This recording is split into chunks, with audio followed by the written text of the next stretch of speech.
All right, with that, we are ready for our next talk. So next, I want to invite Erbil from Huma Finance to talk about how do we actually stream salaries, salary-backed loans. I think this also is a really nice segue for what we just answered. So this kind of enables a lot more new creative ways to talk about this. So without further ado, let's welcome, and I'll let you take it from here. Thank you so much, Kartik. Hello, everybody. I'm gonna share my screen quickly. I changed the topic slightly to streaming income-backed loans because I think salary is a component of that. And instead of talking about Huma finance and how the product works and everything, I'll kind of like talk more about why this is important and why right now is the right time and how Superfluid actually enables this experience to be so much greater than what could it be. So again, Erbil from Huma Finance. I'm one of the co-founders and glad to be here. The first thing to understand is basically where things start and where they are going in the grand scheme of things. You all know it started with this white paper by Satoshi that defined Bitcoin. What is Bitcoin? As many people call it, it's kind of like a digital gold. It's a digital asset, and it has a blockchain system behind, which is a distributed ledger that keeps track of who owns what. Correct? And that obviously, excited a lot of people, including many people in this room today. But that was very limited because it only defined a single type of asset and only basically who owns what. And the biggest innovation after that was actually Ethereum, because Ethereum enabled this new concept called asset portfolios, right? Because of the ERC20 standard, NFT standards, you have all these different standards that can actually liberate people who are creators to create this kind of assets. And we started building asset portfolios. People started to talk about these asset portfolios, their asset portfolios, their token portfolios, NFT portfolios. And naturally, DeFi, as we call it, decentralized finance, start basically thinking about, okay, how do I tie these things together, right? These assets together to create protocols that kind of like does some kind of a financial engineering, maybe, introduce some kind of inflationary token, some reward mechanism, so people can utilize asset portfolios. So for a long time, if you look at the DeFi protocols, they only understood assets, they only leveraged assets, and they only created these kind of pairing structures or bonding structures between assets to do financial engineering. And we got to a point where majority of the DeFi protocols were over-collateralized protocols, where you have to have a lot of assets that you need to collateralize to be able to benefit from these protocols. And that created not only a small market for a small number of whales and speculators, because there's not much use for over-collateralizing all these assets, it also created a highly capital efficient market. And it also created a highly dependent market where every single token is tied to each other, right? You had all these engineered pairs and things that tied to each other, where anytime something bad happens to one of them, we had this cascading effects across the ecosystem. And we are in one of those probably downturns right now, unfortunately. And that's also probably one of the reasons why DeFi as a kind of whole hasn't really grown as much. But innovations are right in front of us. And one of those changes happening in the whole ecosystem outside of DeFi is basically this transition from asset portfolios to income portfolios. If you think about the next billion people, right, coming into this ecosystem, they're not bringing in millions of dollars in assets, right? They have not much utilization for all these over-collateralized protocols, and they're not necessarily interested in speculation. They're coming into this ecosystem because of the income opportunities, right? Income opportunities that are eminent in the NFT marketplaces as creators, income opportunities in DAO marketplaces, income opportunities as Web3 builders and developers like ours, but also income opportunities in these new play-to-earn ecosystems. And people are being attracted to this, and the next billion people are coming in because of the income opportunities, and they're starting to build income portfolios, right? Instead of the kind of real-world scenario where you have maybe one job and one salary, now you have actually all these different ecosystems and communities you're a part of, and you're building these income portfolios. And that's going to be the new type of passion gig economy, in the next 10 to 20 years. So, that's why I call it bye-bye hodlers and welcome builders, because that's kind of like where we're going, and the next billion is interested in. And this actually gives us a pause, because if you think about the next billion coming for this income opportunity and building these income portfolios, there is no DeFi protocol today that can actually leverage that, that can actually understand your income portfolio and can lend you against that. However, when you got stuck in assets, again, we talked about this capital inefficiency problem. The income-based underwriting can also solve this capital inefficiency problem. If you actually look at how traditional finance does lending today, income is the most critical input in lending, right? So if you want to get a mortgage, if you want to get a car loan, if you want to get a personal loan, credit, card, business loan, doesn't matter what you want to get. If you go to a lender, doesn't matter also, what your credit score is. The first and foremost thing they want to know is what is your income, right? You need to provide this, payroll statements or cash flow statements if you're a business getting a loan, and then they actually put that in as the most important input into calculating, what kind of a loan they're going to provide you. And there's this term called, debt to income ratio, and that's kind of like the critical input they use from the income. Again, yet there's no use for income today in any of the DeFi protocols, and that's kind of like why we believe it is both the time, but also it is our opportunity and responsibility to provide this kind of financial opportunities. Otherwise, if you're like me, if you spend most of your time in this world, and actually majority of income comes from this ecosystem, if you want to get a mortgage and go to a traditional bank today, they will laugh at you. They will not give you anything. If you want to get a car loan, they will not give you anything. Again, doesn't matter what your credit score is, because your income doesn't necessarily count in that world. So that's where we believe this critical input needs to have its own primitive and needs to actually become a significant part of the lending protocols. And Superfluid here provided a very interesting opportunity when we went to ETHDenver a few months ago and started thinking about, okay, like how do we really leverage this and build this? And one of the first things we realized is, first and foremost, when you again go to a traditional financer and want to get a type of loan, they ask you for this copy or photo of your income statement. It's a payslip or whatever you might have. But it is much more useful for DeFi protocol for these incomes to be actually in a contract. And streaming is one of the actually best ways to look at and understand income on chain, because streaming signals a couple of different things, right? Streaming means that the payer who's paying this income actually has very high trust in this payee because they're creating this very continuous form of payment, which is streaming. It's also something where you can understand in real time if there is actually a breach of contract, or if some kind of a divorce between the payer and payee, because the stream is going to be cut at that point. So you have full understanding of the different events that might impact this kind of underwriting. So when you start looking into Superfluid, obviously like many of you, you're very impressed with what they have built. And it gave us a very easy SDK to utilize to understand all these different streaming, incomes that are happening, and we're able to, build a simple prototype that leverage that.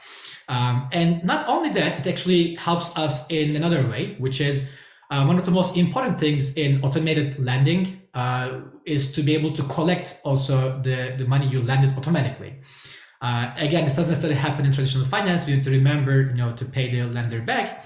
But if you're actually getting paid in a stream, the moment actually the user borrows money against their stream, they can also open a payback stream as well and start paying back every single second, right? So this was not necessarily, again, possible in the real world and traditional finance scenario, but it's possible in a streaming scenario, because both you can have a very strong understanding of the income because you have this stream going on and it's in a smart contract and you have the events emitted, but also you can open a payback stream and the people can actually start paying back in a second the moment they borrow the money from the protocol. So it's also very convenient from that perspective and creates a larger amount of trust within the protocol itself. The other thing, actually, when you look at what's going on with the large ecosystem, is this new paper published by Vitalik, Pujai, and Glenn, I guess about 10 days ago or so, and you have to read this if you haven't read this yet. It's called Decentralized Society Funding Web3 Sol, and it's talk about the Sol-bound tokens. One of the challenges in undercollateralized lending of any kind, especially uncollateralized lending that's income-backed, is mechanisms that understands who is behind this, who is on the other side of this borrowing. And in our current form of our kind of like V1 design, we don't have a great mechanism to actually understand who is behind this. That's why we have to design a protocol that understands the wallet and talks about the wallet and looks at the income potential of the wallet. However, going forward, there's a huge enablement that comes with these soul-bound tokens, because soul-bound tokens can make sure that certain things are not necessarily transferable between different wallets, and they are kind of like soul-bound to the person that's behind that wallet. In the wallet, in the paper itself, it talks about basically one of the biggest enablers for this technology is basically the issuance of uncollateralized and undercollateralized lending. Another actually interesting utilization of this technology is creating a debt statement that actually stays in wallet, right? So if actually someone takes a debt position against their streamed income, you can actually create a token that defines their debt statement that is soul-bound for that wallet as well. So there's kind of like a lot of interesting ways you can create this more contract, like environments and use cases on-chain.